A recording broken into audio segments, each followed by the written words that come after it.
우리 모두가 그리스도 안에서 또한 그리스도의 제자로서 날마다 자라가는 그 이유에 대해서 함께 말씀을 나누고 있습니다. 저의 중학교 시절에 아주 친한 친구가 있었습니다. 국어 시간에요. 시를 쓰는 시간이었는데 모든 학생들이 열심히 생각을 모아서 시를 쓰고 있습니다. 그런데 그 친구는 시를 쓰다가 몇 줄 쓰다가 마음에 들지 않으면 공책 한 장을 쭉 찢어버리는 거예요. 지우개로 지우면 되는데 그냥 찢습니다. 그 친구가 이 시를 완성할 때까지 조금 오랜 시간이 걸려요. 그러다 보니까 시를 쓰다가 공책을 찢고 또 찢고 또 찢고 나중에 시를 완성할 때쯤 되면은 공책이 몇 장 남아있지 않았습니다. 계속 틀릴 때마다 찢어가던 친구였습니다. 반면에 저희 아버지는요, 이제 옛날 목사님이셨는데요, 항상 설교를 작성하실 때 두꺼운 대학 노트에다가 만년필을 꺼내서 설교를 작성해 나가셨어요. 이제 그러다 보면은 틀릴 때가 있어요. 항상 신문 안에 있는 광고지들을 모으십니다. 그리고 틀린 곳이 있으면 광고지를 이렇게 작게 자르셔서 그 뒷면은 하얗지 않습니까? 그 흰색을 풀로 붙여서 틀린 글자 위에 덮으세요. 그리고 다시 만년필로 위에 글씨를 쓰십니다. 나중에는요, 이 노트가 굉장히 두꺼워집니다. 왜냐하면 틀린 부분이 있을 때마다 계속 덧대다 보니까 굉장히 두꺼운 노트가 돼요. 우리가 살아온 과거의 날들 중에서 만약에 몇 페이지쯤 찢어낼 수 있고 잘라낼 수 있다고 생각을 해본다면 이 많은 사람들이 굉장히 많은 부분들을 오려내고 싶은 그런 기억들이 굉장히 많을 것입니다. 내가 부끄러웠던 기억들, 내가 후회되는 선택들, 내가 어리석은 일을 해서 잊고 싶었던 모든 일들, 내가 만약에 과거로 다시 돌아갈 수 있다고 믿는다면 다른 결정을 할 것이라고 우리는 생각을 하죠. 그렇지만 여러분, 인간은 완전하지 않습니다. 우리는 늘 불안해요. 오늘은 강건해 보이지만, 오늘은 멀쩡해 보이지만 내일은 또다시 한없이 연약함을 드러내는 우리 자신의 모습을 고백할 수밖에 없습니다. 중요한 것은요, 과거의 실패와 후회들을 그저 덮어버리고 잊어버리는 것이 아니라 그것들을 나의 지혜의 토양분으로 삼는 것이 너무너무 중요한 거예요. 나의 지혜를 계속 충만케 채워가는 것입니다. 내가 열심히 노력한 보람도 지혜로 채워지게 되고요. 또한 내가 무지했고 실수했던 부끄러움도 나의 지혜 안에 채워지는 것입니다. 그리고 그 위에 나를 도우시고 나를 가장 선하게 인도하시는 하나님의 지혜를 나의 것 위에 엎는 거예요. 그렇게 우리의 지혜는 그리스도와 함께 날마다 채워져 갈 수 있습니다. 성경은 우리에게 완전해지십시오 이렇게 말하지 않습니다.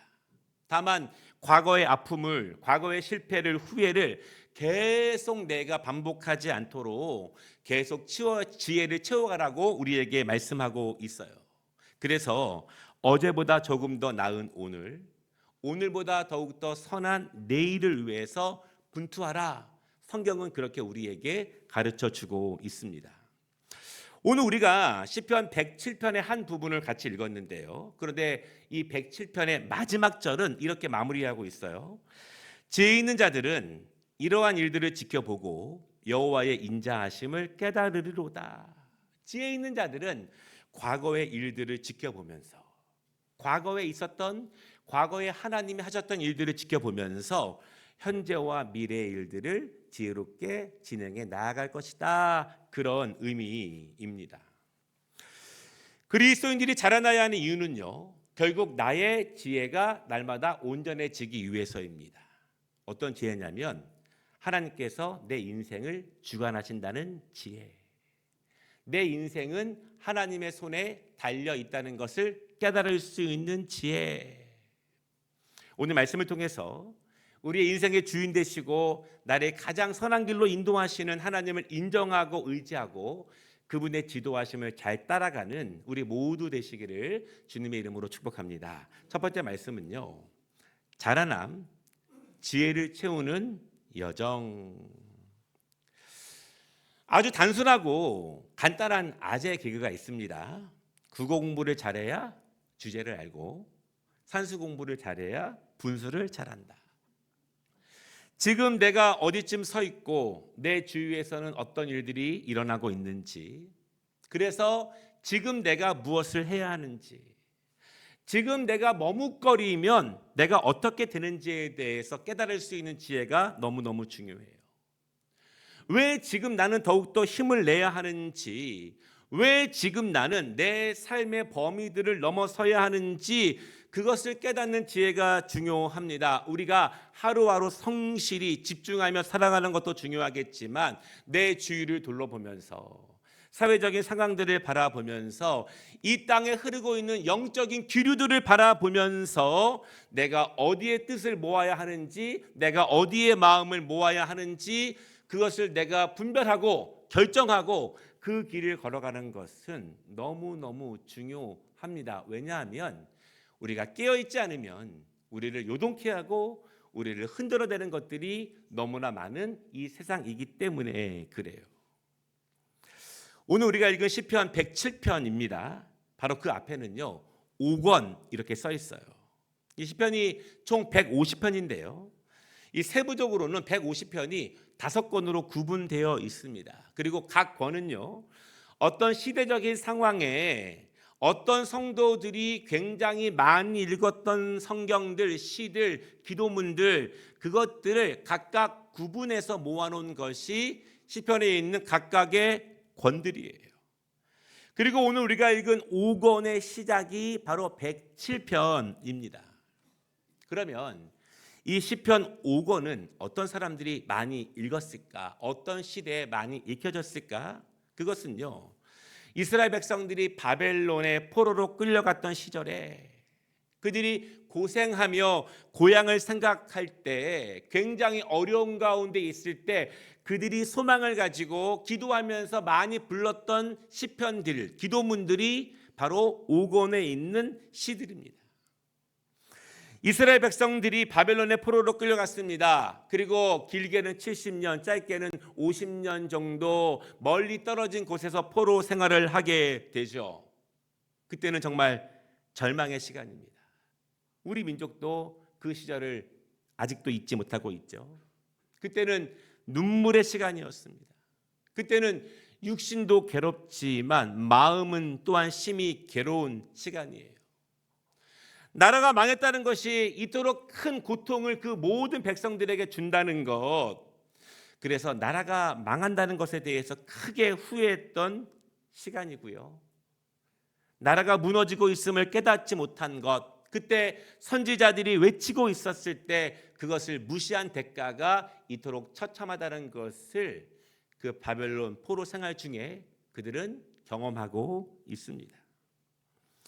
사실 이 포로 생활의 삶은 너무너무 고달픕니다. 그런데 그것을 더 고달프게 하는 것이 있는데, 그것은 미래가 보이지 않는다는 거예요. 우리가 이렇게 고통 가운데 있고 우리가 이렇게 괴로운 가운데 있지만 더 힘든 것은, 그렇다고 해서 우리 자녀들의 미래가 어둡다고 하는 사실, 그것이 그들을 더욱더 괴롭게 합니다. 그런 상황 가운데서요, 바벨론의 포로로 끌려가 있는 유대인들이 이 시편 5권에 있는 시들을 굉장히 많이 읽고 있습니다. 그들이 기도합니다. 하나님, 우리 조상들을 400년이 넘는 애굽의 포로 생활 중에 건져주신 것처럼 지금 이 바벨론 포로 생활에 있는 저희들을 건져주시옵소서. 우리 조상들에게 행하신 것처럼, 우리 조상들을 구원해 주신 것처럼 우리도 구원해 주시옵소서. 그들이 바벨론 포로지에서 그렇게 기도해요. 그리고 전적인 하나님의 은혜로 그들은 다시 고향으로 돌아오게 됩니다. 그 고향으로 돌아왔을 때 일들이 우리가 지금 새벽기도 때 다루고 있는 에스라의 말씀입니다. 다시 가나안 땅으로 돌아왔습니다. 돌아왔는데도 계속 이 시편 5권의 말씀을 읽고 있어요. 그토록 그리워하던 이스라엘에 돌아왔습니다. 그런데 눈을 들어 옆을 보면 가나안 땅은 이미 황무지가 되었습니다. 예루살렘 성벽은 다 허물어졌습니다. 우리가 예배하던 예루살렘 성전은 거의 폐허가 되다시피 했습니다. 고생 끝에 돌아왔지만 아무것도 없어요. 반겨주는 사람도 없고 기대할 것도 없습니다. 너무나 고생스러운 이방 포로 생활 가운데 고향에 돌아오기만 그토록 사모하고 부르짖고 기도했는데 돌아와 보니 아무것도 없더라. 절망 위에 절망이 더욱더 쌓였더라. 그래서 이스라엘 백성들은 시편 5권을 읽는 것을 중지하지 못하고 계속 읽고 있습니다. 우리의 인생 가운데서 그런 시기가 있습니다. 물론 지금도 그런 시기를 경험하고 있는 분들이 계실 거예요. 사모하고 원했는데, 기도하고 기도했는데, 고생 끝에 여기까지 왔는데, 하나님께서 인도하셨고 하나님께서 응답하셨다고 믿었는데, 이쯤 되면은 희망이 있을 것이라고 믿었는데 주위를 둘러보면 아무것도 없어요. 모든 것은 허물어져 있습니다. 짚은 폐허가 되었고 논밭은 모두 잡초로 무성해졌습니다. 이쯤 되면 하나님께서 새로운 희망과 은혜를 주실 것이라고 믿었는데 주위를 아무리 둘러보아도 전혀 희망이 없는 오늘 이스라엘 백성들이 경험한 것 같은 우리의 인생의 그 시간들이 있죠. 그런 성도들을 저도 옆에서 많이 지켜보았습니다. 제가 전도사 시절에요, IMF가 왔습니다. 그때 저희 교회가 건축한 지 7년밖에 되지 않았어요. 은행에서 빌린 이자가 갑자기 폭등하기 시작하는데 그것을 감당하지 못해서 매일 새벽마다 밤마다 처절하게 기도했던 목사님과 중직자들의 기도 소리가 지금도 저에게 잊혀지지 않습니다. 당시 크게 건축 사업을 해서요, 교회 큰 일들을 다 감당하셨던 안수 집사님이 계셨습니다. 그때 그분의 사업이 무너지셨어요. 큰 집을 떠나서 네 식구가 작은 월세방에 들어갔습니다. 그리고 수년이 지나도 회복되지 않는 그분의 가정, 그 힘듦을 옆에서 지켜보며 기도하고 기도했지만 좀처럼 풀리지 않는 환경들. 제가 부목사 시절에 금요 기도회 때 교회 권사님들을 한 분씩 모셔서 간증을 듣는 시간들이 있었습니다. 어떠한 인생을 살아오셨는지. 당시 권사회 회장이셨던 최 권사님께서 먼저 간증을 시작하셨어요. 남편이 30대 초반에 갑자기 돌아가셨어요. 7살, 6살, 3살의 아들을 두고 떠나셨습니다. 가난한 집안이기 때문에 남겨진 것이 없습니다. 의지할 사람도 없어요. 그러나 권사님은 이 남겨진 어린 아들들을 보면서 힘을 내야 했습니다. 그래서 장례를 치르고 남은 5천 원을 가지고 농산물 시장에 가서 옛날에 나무로 된 사과 한 박스를 사서 시장 길목에 앉아서 사과를 팔기 시작했습니다. 오늘 다 팔면 그것으로 내일 조금 더 사와서 또 팔고, 그렇게 자녀를 키우기 시작하셨다. 그때는 아무것도 보이지 않았는데 지금 돌아보니 자녀들이 장성한 모습을 보게 됩니다. 우리 그리스도인들은요, 지혜가 필요합니다. 그리고 우리가 신앙생활을 한다는 것은, 말씀 생활을 한다는 것은 계속해서 지혜를 채워가는 여정이에요. 내가 지금 지혜를 준비하지 않으면, 내가 지금 지혜를 채워가는데 열심을 내지 않으면 정말 지혜가 필요할 때 갑자기 없었던 지혜가 생기지 않습니다. 우리는 왜 지혜가 필요할까요? 완전한 절망의 시기에, 오늘 이스라엘 백성들처럼 모든 것이 보이지 않는 시기에, 어디서 주님의 말씀이 들려오는지, 어디에서 빛이 비춰지고 있는지 그것을 분별할 수 있기 위해서, 그 작은 빛을 발견할 수 있기 위해서 우리는 지혜가 필요합니다. 왜냐하면 우리가 힘들고 어두울수록 더욱더 집중하지 않으면 그 소리를 들을 수 없기 때문에 그래요. 세상에 다른 말을 하는 소리들이 너무너무 많기 때문에 그때 집중하지 않으면 우리는 내가 어떻게 살아가야 하는지 바른 지혜를 얻을 수 없어요. 절망의 시기에, 오늘 이스라엘 백성들처럼 아무것도 없는 시기에, 아무것도 보이지 않는 어둠의 시대에 더 어둠 속으로 빠져들지 않기 위해서 그때 지혜가 필요합니다. 낮아지고 있는데 내가 더 낮아지지 않기 위해서 그때 지혜가 필요해요. 괴롭고 힘든 나날을 보내고 있는데 더 깊은 수렁에 빠지지 않기 위해서 우리는 지혜가 필요합니다. 사랑하는 여러분, 지금 굉장히 어렵고 힘든 시간을 보내고 계시다면 그때 하나님의 지혜를 구하시기 바랍니다. 우리는 지혜가 필요해요. 왜냐하면 내가 원하던 일들이 이루어지고 있을 때, 내가 바라고 계획하던 것들이 척척척척 진행되고 있을 때 그때 내가 오만해지지 않기 위해서 지혜가 필요합니다.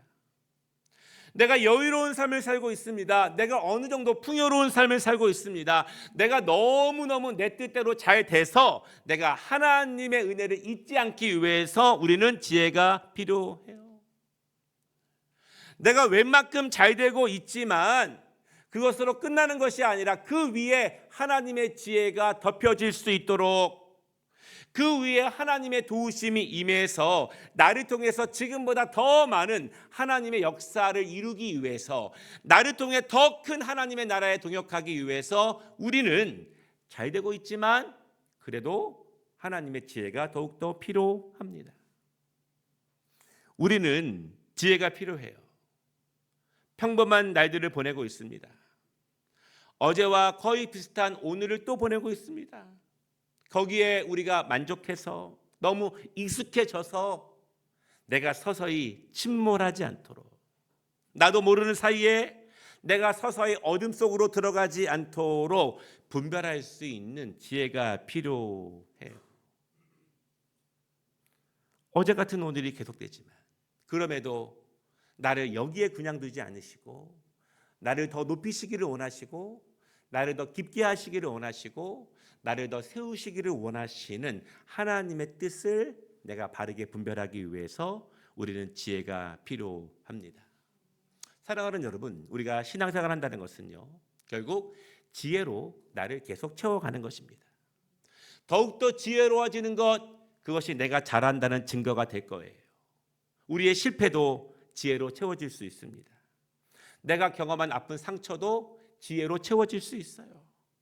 평범한 날도 잘 되는 것도 모두 지혜 위에 지혜로 계속 채워질 수 있어요. 그 위에 하나님이 주시는 지혜로 채우는 것입니다. 내가 복 있는 자의 길에 서기 위해서, 그리고 오만한 자의 자리에 앉지 않기 위해서 나는 오늘도 지혜로 계속 채워 나가야 하는 것, 그것이 내가 자라나는 증거예요.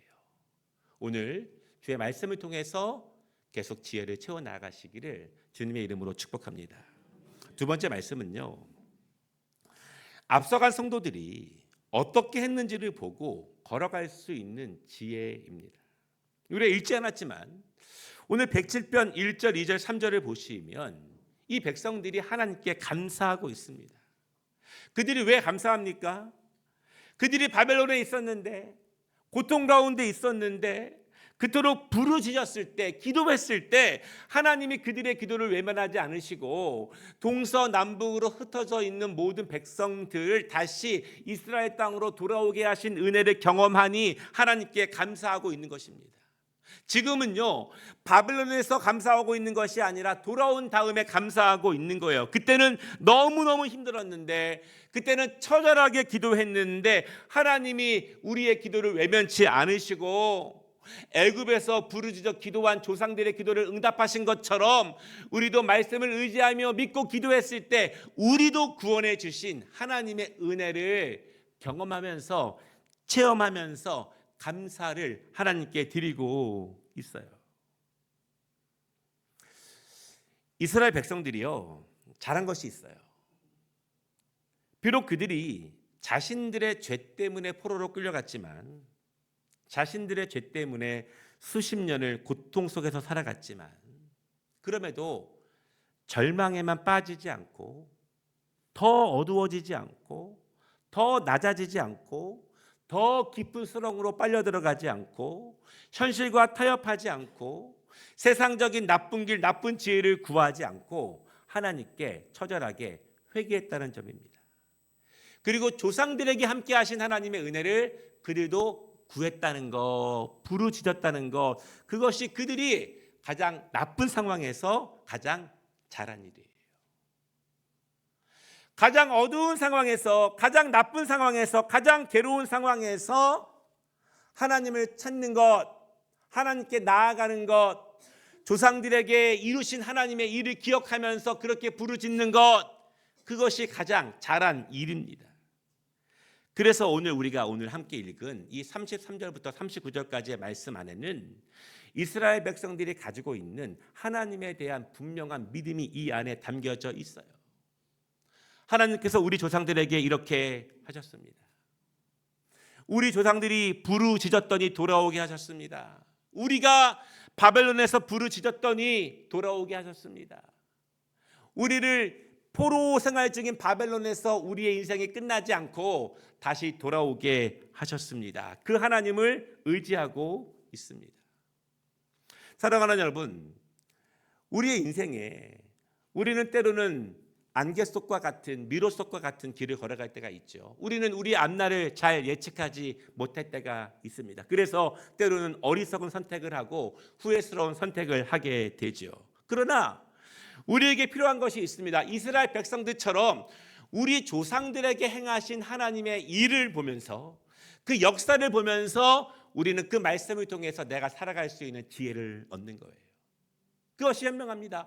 비록 내가 지금 포로 생활 가운데 있어도, 황무한 가운데 있어도, 그래서 내 인생길이 보이지 않지만 우리 조상들에게 함께 하신 하나님의 역사를 바라보면서 거기에 우리의 소망을 두는 것이고, 우리는 그 길을 믿음으로 함께 걸어가는 거예요. 오늘 이스라엘 백성들이 무엇을 믿었습니까?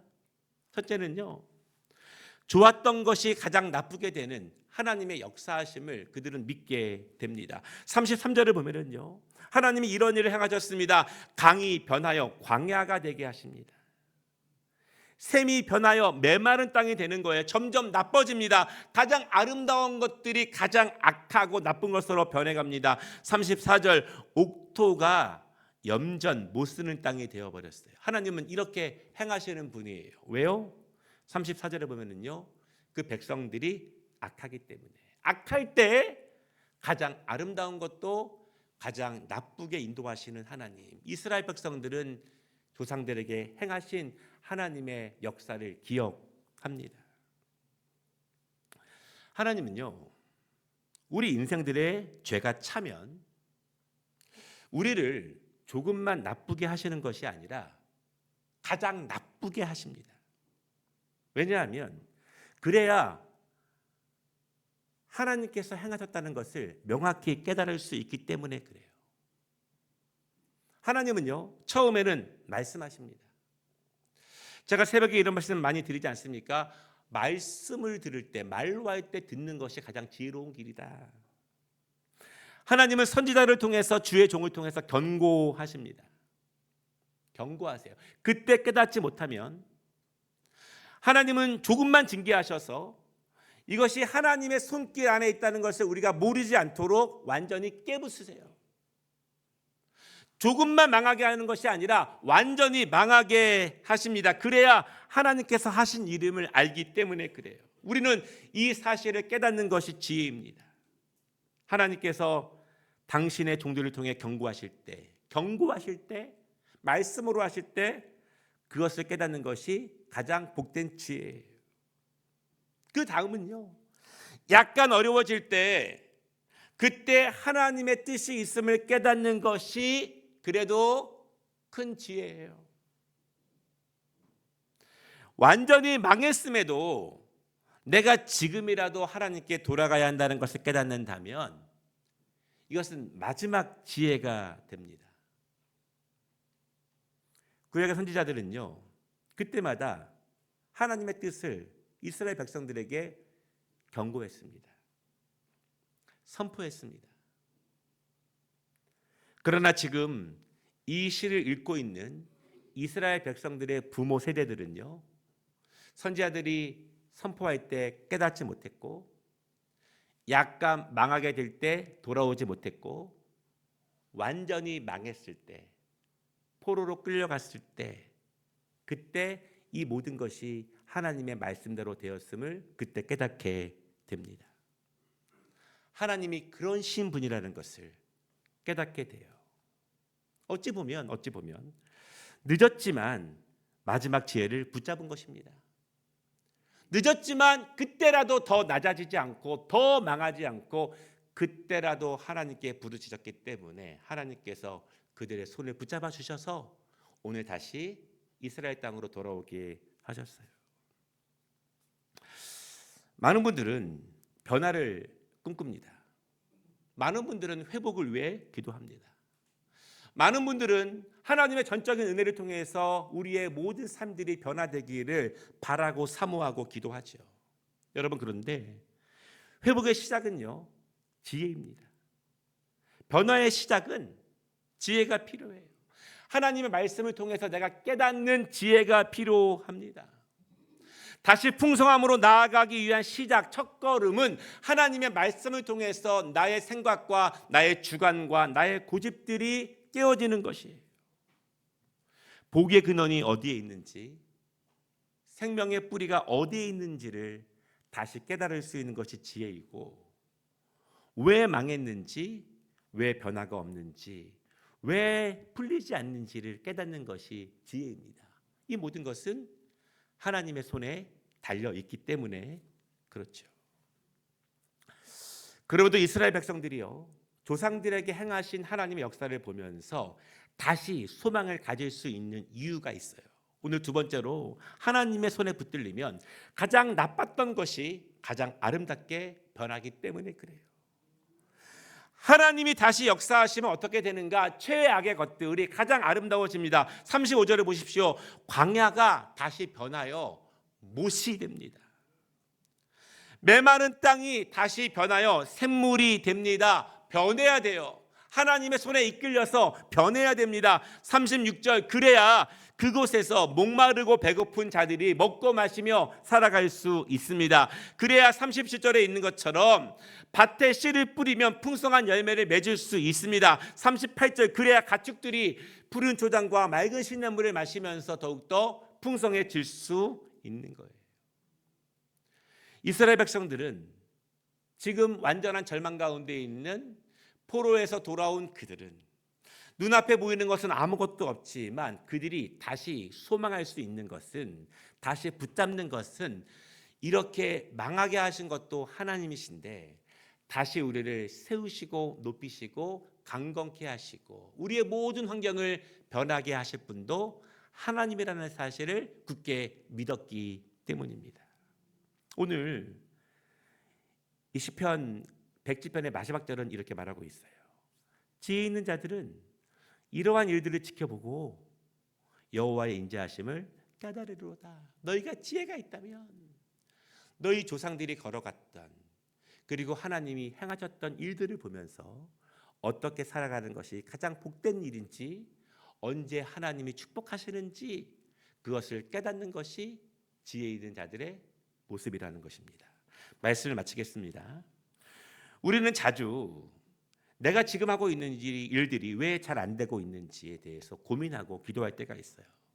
그런데 답을 찾기가 어렵습니다.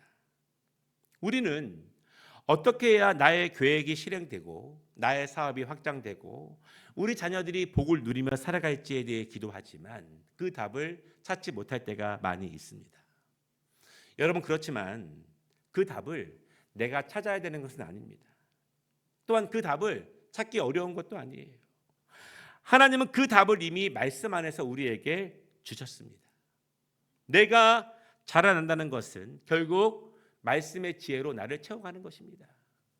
전에는 그저 스쳐 지나가면서 귀로 듣고 귀로 흘려보냈던 말씀들을 언제 내 삶에 적용하고 언제 내가 순종해야 되고 언제 내가 따라가야 할지를 분별하며 깨달으며 그 말씀대로 살아가는 것, 그것이 나를 지혜로 채워가는 것입니다. 우리가 더욱 빨리 자라나야 하고 더욱 빨리 성장해야 되는 이유는 그래야 나를 향한 하나님의 뜻을 빨리 깨우칠 수 있기 때문이에요. 그래야 나를 향한 징계의 조짐들을 내가 빨리 분별할 수 있는 것이고, 그래야 내가 유혹에 빠지지 않는 길을 미리 발견하면서 강건한 길을 걸어갈 수 있기 때문에 그렇습니다. 여러분, 명의는요, 중한 병을 고치는 사람이 명의가 아니라 그 조짐이 있을 때 그 조짐이 아주 중한 병으로 진행될 것임을 알고 그것을 경고하고 준비하게 하는 사람이에요. 하나님의 말씀은 바로 그런 것입니다.